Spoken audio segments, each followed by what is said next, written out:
Mbotepe pourquoi il a mon abino nyoso bozuli bakuya kolanda basango na bino iya lokota ngala ngonge beti auto bon selibino mokola lelo mardi 20 février 2024 na mongo nga moke to kotalisa bino ba détail nyoso.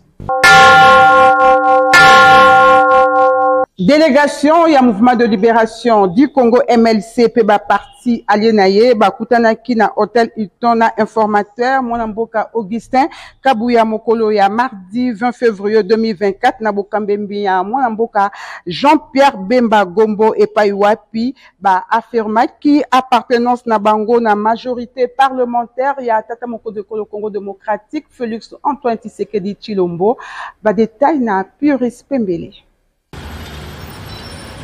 Bayi mouvement de libération du Congo et Longo na Bali na ye ba kutanaki mokolo ya mardi 20 février 2024 na Hilton Hotel na commune ya Gombe na informateur Mwanamboka Augustin Kabuya na bokumba mitope na bokambami ya président national ya parti vice-premier ministre ministre de la défense nationale pe ba ancien combattant Mwanamboka Jean-Pierre Bemba Gombo nyonso elekanaki malamu pe na bobimi ya audience ministre d'État en charge de l'environnement pe porte-parole ya délégation yango Mwanamboka F Bazaïba Masudi azangaki te kobetsa ngonga wapi atalisiri ete bokutani oyo ezali kaka simple formalité pour na kotalisa appartenance ya mouvement de libération du Congo na kati ya majorité parlementaire ya tata mokonzi Félix Antoine Tshisekedi Tshilombo tolobi union sacrée de la nation boyokai.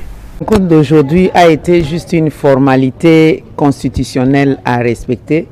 Vous savez que le mouvement de libération du Congo, y compris ses alliés, nous étions vraiment dans les bains de la campagne électorale, non seulement pour battre campagne pour le mandat du chef de l'État, mais aussi nous avons ratissé large dès le départ en déploiement des candidats et ensuite battant campagne partout. Vous avez vu personnellement le président national du MLC présenter les députés de l'Union sacrée, pas seulement du MLC, de l'Union sacrée, justement avec l'idée d'élargir la majorité confortable à l'Assemblée nationale. Il en sera ainsi, parce qu'on a battu aussi campagne pour les députés provinciaux, il en sera ainsi aussi au Sénat. Donc nous sommes pour la majorité, nous sommes dans la majorité actuelle pour consolider les acquis de la législature passée. C'est-à-dire sur terrain, nous sommes forts, la majorité ensemble de l'alliance de l'union sacrée de la nation peut se sentir heureuse parce que nous sommes vraiment sur terrain et nous avons une majorité confortable.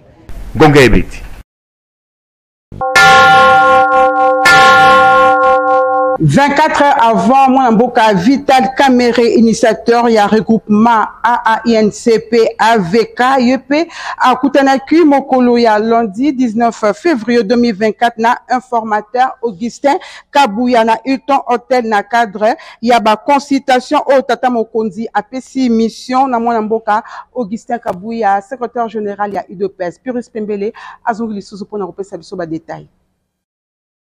Mwanamboka Augustin Kabuya na mission monene oyo tata mokonzi ya PCA ya koluka koyeba regroupement oyo ezali majorité à l'Assemblée nationale pour na kosala gouvernement ya sika lokola informateur azali kokoba na ba consultation kaka kuna na Hilton Hotel bongo mokolo ya lundi 19 février 2024 ayambaki Mwanamboka honorable Vital Kamere initiateur ya regroupement politique AAUNC pe AVK ozalaki na moto ya délégation monene na suka ya masolo Mwanamboka Vital Kamere atalisaki ete secrétaire général ya UDPS azali kosala mosala moko monene boyoka ndenge abetsaki ngonga sont venus répondre à la question de l'informateur de savoir si nous réitérons notre engagement d'être dans la majorité présidentielle et d'accompagner le président de la République dans l'accomplissement de son programme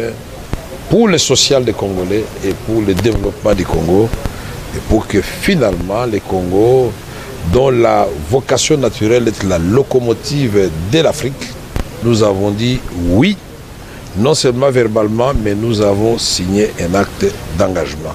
Et c'est que déjà Kabuya a fait un excellent travail. C'était un bon choix qu'on a fait. Et Sengel Koyoba a été Kaka Mokolo lundi 19 février 2024 kuna na Hilton Hotel informateur ayambaki pe regroupement coalition démocrate code na bokuse oyo ekumbamaki na ministre ya commerce extérieur mwana mboka Jean-Lucien Boussa. Ngonga ebeti na o etali basango ya Assemblée nationale esengeli bosimba ete ba députés nationaux bazalaki na plénière mokolo ya lundi 19 février 2024 na palais du peuple epai wapi président ya bureau provisoire mwana mboka Christophe Mboso Kodia Mpwanga atalisi ete esengeli kotia mission moko spéciale o ekozala na mission ya kosala projet ya règlement intérieur ya Assemblée nationale ya 4e législature ya 3e république. Ba détail na Purus Pembele.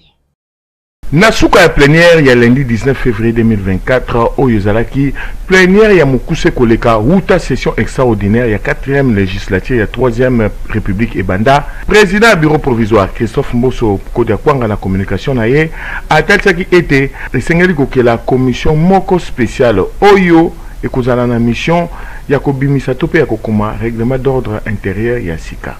Commission yango ekozala bongo na 78 membres kouta na 26 provinces. Tolobi bakozwa 3 délégués par province. Parmi baye oyo bazali les plus compétents pe baye oyo bayebi matière yango makasi. Donc ba député esengeli basangana par province pona kopona 3 délégués na bango. Soki commission yango esalemi ezali se na 5 jours ya mosala na salle ya banquet ya palais du peuple ko banda mokolo ya mercredi 21 février 2024. Bongo se na suko ya mosala oyo nde projet ya règlement intérieur yango ekozala présenté na plénière pour na adoption to pe pour na bandima yango. Soki bandimi yango to pe ba adopter yango nde ekotindama na cour constitutionnelle po bayeba soki elongo bani na mobeko likondi to pe constitution.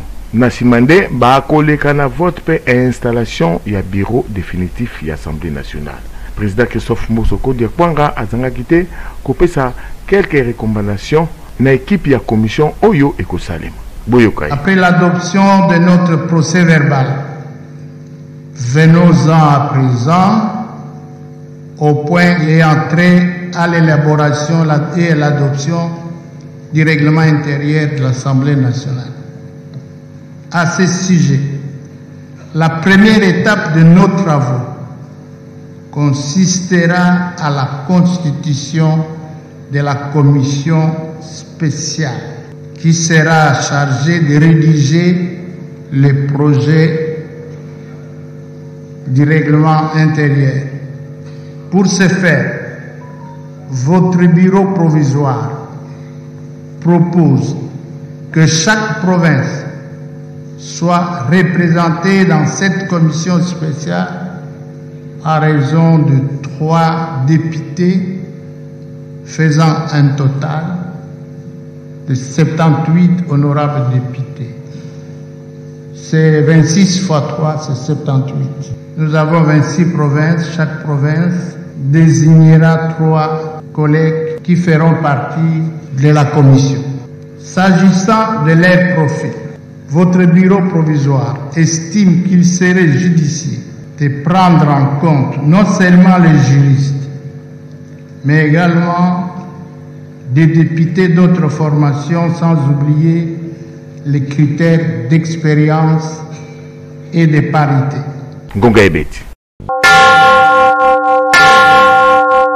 Nangambo ya justice esenge bosimba ete gouverneur ya ville province ya Kinshasa mwana mboka Gentili Ngobila Mbaka azelami mokolo ya jeudi 22 février 2024 na parquet général près la cour de cassation kasi motif et balinanute ba détail na Yannick Moulengo. Azelami mokolo ya jeudi 22 février 2024 na parquet général près la cour de cassation gouverneur ya ville province ya Kinshasa Gentili Ngobila Mbaka kasi na kati ya lettre ya convocation bate ata motif moko te esengeli koyeba ete gouverneur Gentili Ngobila Mbaka azalaki invalidé na kati ya 82 candidats députés nationaux pour na likambo ya fraude électorale ba kotisaka recours na cour constitutionnelle kasi ezalaka rejeté. Gentili Ngobila Mbaka azalaki suspendi na poste na ye epai ya vice premier ministre ministre ya intérieur sécurité pe affaires coutumières Peter Kazadi. Si Miami Kolomukie kaka ye moko vice premier ministre ministre intérieur pe sécurité Peter Kazadi ayaki kozongisa ye na poste na ye. Dossier Oyo ezali à suivre. Ngonga Ebeti. Nangambo ya sécurité senge bosimba ete sima ba marche o esalemi na ba province ebele pe na ville province ya Kinshasa to bakisi na libanda ya République démocratique du Congo mokolo ya mardi 20 février 2024 et comme tour ya population ya Uvira na province ya Nord Kivu et pa wapi ba marchaki pona ko dénoncer président Yekolo Rwanda na ko soutenir ba rebelle M23. Nangambo mosusu esengeli bosimba ete mwana mboka Freddy Kita ancien ministre akendeki ko kabola mawa na pepe namibien ambassade na bango oezwami na République démocratique du Congo mokolo ya mardi 20 février 2024 kolandisa manaliwa le 4 février 2024 ya président na bango ba détail na mifika na mboma Baye bakamoninga malamu na tango ya pasi mwana mboka Freddy Kita ancien membre ya gouvernement simana yeko yoka sangwa liwa ya président namibien Ajenga Ingob le 4 février 2024 a Kitaki na ambassade ya Namibie na Congo démocratique na commune ya Gombe mokolo ya mardi 20 février 2024 pona ko compatir topé ko kabola mawa na bandeko na biso e kolo Namibie na bokumi na ye ayambamaki malamu epa ya ambassadeur et ekolo Namibie na Congo démocratique pe akendaki mbala moko ko signer livre topé beaucoup ya ba condoléances na bobimi na ye azangaki te ko betsa ngonga en qualité de panafricaniste et ministre honoré de la coopération internationale et du plan il était de mon devoir de venir partager ces moments douloureux parce qu'il n'y a que quelqu'un qui n'a jamais perdu un très cher qui peut avoir une attitude un peu indifférente. Mais nous autres, nous en avons l'expérience. Et c'est la raison de ma présence ici. Et puis n'oubliez pas que le président namibien qui vient de nous laisser fit une grande personnalité, un monument, un baobab, une référence, une bibliothèque. Nous avons tous suivi comment il a géré la Namibie démocratiquement. Et il y avait une paix sociale, économique et sécuritaire qui a beaucoup régné et qui continue de régner. Donc nous sommes un pays frère. Je suis venu compatir avec un pays frère et nous sommes là pour les accompagner parce que c'est un moment de méditation, c'est un moment douloureux où nous tous, Africains, nous devons être ensemble malgré ce qui se passe à l'est de notre pays, ce qui se passe en Russie, ce qui se passe un peu en Israël, tout ça. Mais nous sommes obligés de conjuguer nos efforts pour la paix à travers le monde, surtout ici en Afrique. Donc, je réitère encore mes condoléances parce que le peuple namibien, c'est un modèle pour nous les Africains. C'est un grand modèle. Ngonga Ebeti. Na oetali société sengeli bosimba ete équipe ya Ngonga Ebeti ekitaki na nzela na centre ville ya Kinshasa na commune ya Gombe kosala constant na oetali bopekisi ba moto taxi kokota na ville sur terrain makambo ezali koleka ndenge nini Lulu Maleka pe Patrick Lusala bazalaki wana na compte ya Ngonga Ebeti. Kopekisa ba moto ya transport en commun na centre ville ya Kinshasa esali impact ya makasi na niveau ya transport pambate ba yi Kinshasa mingi na ba heure de pointe bazwaka se transport en commun lokola ba moto po ba taxi bis ba taxi ekomaka na kokoso makasi pona kozwa yango na mikolo oyo kaka ndenge mobeko kweyaki ko uta na mokambi ya la police ya liboso ya Congo démocratique Benjamin Alongaboni ete moto moko ekoki kokota na centre ville ya Kinshasa te bato bakomi na kokoso makasi po basunga maka mingi na bakourse na bango ya rapide kaka na ba moto surtout na tango ya bambouteillage likambo yango ezali kopesa pasi mingi na ba Kinshasa boyoka bango ndenge babeti ngonga ville ya Kinshasa basalaki yango po eyamba au moins 600 000 personnes mais lelo tozali na plus de 10 millions d'habitants nzela ezali kaka nzela moko wana. Et chaque jour, tozolobana oyo mituka ezali kokota ezo ebele pe banzele ezali kaka yango moko. Bien au contraire, olenzele bakisama banzela mususu ezali kokufa. Wana ezali première cause ya difficulté ya transport. Deuxième cause ya difficulté ya transport ezali tracasserie ya la police. Na uti komona tout à l'heure là sur Willery, embouteillage ezali ba policier baye bakoti na kati ya camion ya mutu moko bozaki Murano. baotuna ete no ozokende wapi yabi me mituka nyonso oyo se dirige na centre ville mais comment bino botuna nga te ozokende wapi olakisa biso clignotaire bakangi ye. Alors c'est parmi tant de difficultés oyo eza kosalaka no transport ekomante compliqué mpona bawewa mpe ezali koaffecte puisque tozali komona ntina nini bakoki kopekisa bawewa bakota na centre ville ya Gombe te. Ça ne se justifie pas. Voyez, bakokaki kosala régulation autrement. Ngai nazomona présence ya bawewa na ville ya Gombe ezali koempêcher nini te puisque soki baza kotambola na cité comment bakoki kotambola na centre ville na Gombe te, ça change quoi?